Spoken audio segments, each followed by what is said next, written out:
एक समय की बात है, राजा रणजीत सिंह ने अपने राज्य को व्यवस्थित ढंग से बसाया था। उसके राज्य में एक गांव ऐसा था जिसमें हर वर्ग के लोग जैसे कुम्हार, लोहार, पंडित, नाई और धोबी जैसे अनेकों जातियों के लोग रहते थे, जिनका काम प्रतिदिन राजा के महल में अपने अपने कर्म के अनुसार काम करना होता था, जिसके बदले में राजा सभी को कुछ न कुछ जरूर देता था। इस तरह से राजा का राज्य बहुत अच्छी तरह से चल रहा था, जिसके कारण राजा राज करते थे और प्रजा सुख भोगती थी। राजा के द्वारा बसाए गए गांव में पंडित और नाई का घर पास पास में था। नाई अपने पड़ोसी पंडित से जलता था, क्योंकि पंडित सुबह सुबह राजा के दरबार में जाता और कथा सुनाकर चला आता था, जिसके बदले में राजा पंडित को प्रतिदिन एक सोने का सिक्का देता था।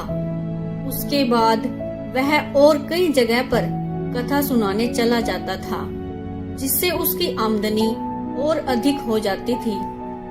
जबकि नाई का पूरा दिन राजा से लेकर उसके दरबारी और मंत्रियों के दाढ़ी और बाल काटने में ही बीत जाता था, जिसकी वजह से उसे कहीं और जाने का मौका नहीं मिल पाता था।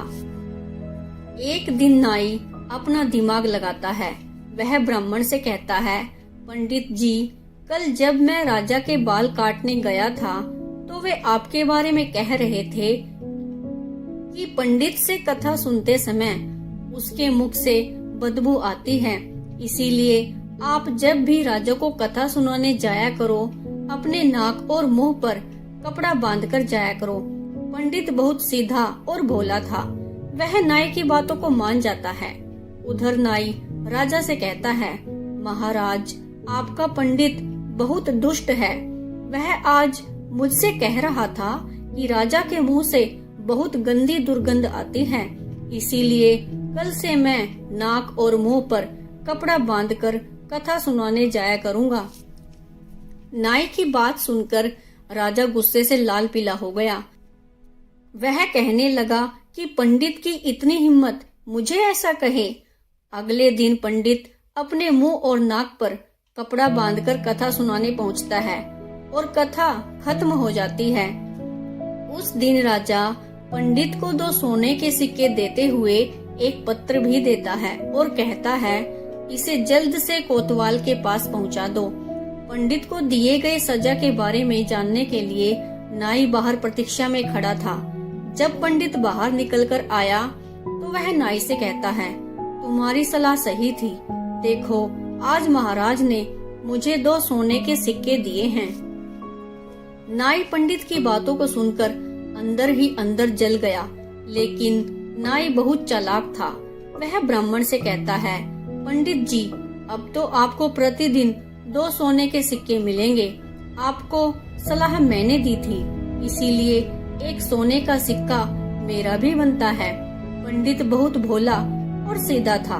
वह नाई को एक सोने का सिक्का देते हुए कहता है, इस पत्थर को जल्दी से कोतवाल के पास पहुंचा दो और बता देना कि राजा रणजीत सिंह ने भिजवाया है। नाई सोने का सिक्का पाने के बाद भागते हुए कोतवाल के पास पहुंचता है और उस पत्र को कोतवाल को देते हुए कहता है कि यह पत्र महाराज रणजीत सिंह ने भेजा है। कोतवाल पत्र को खोलकर देखता है। उस पत्र में लिखा था कि पत्र देने वाले का दाहिना हाथ काट लिया जाए। कोतवाल तुरंत अपने सिपाहियों से उसके दाहिने हाथ को कटवा देता है। प्रतिदिन की भांति पंडित अगले दिन भी राजा के दरबार में कथा सुनाने पहुंचा। ब्राह्मण का हाथ सही सलामत देखकर राजा ने पंडित से पूरी घटना के बारे में पूछा। पंडित ने पूरी बात राजा को बताई और राजा पंडित की बुद्धिमानी से बहुत प्रसन्न हुए। दगेबाज को अपने किए की सजा मिल ही गई। बेचारा निर्दोष भोला ब्राह्मण बच गया। इस कहानी से हमें यह सीख मिलती है, जो दूसरों के लिए गड्ढा खोदने वाला होता है, वह खुद ब खुद एक दिन उसी गड्ढे में गिरता है। Thanks for watching.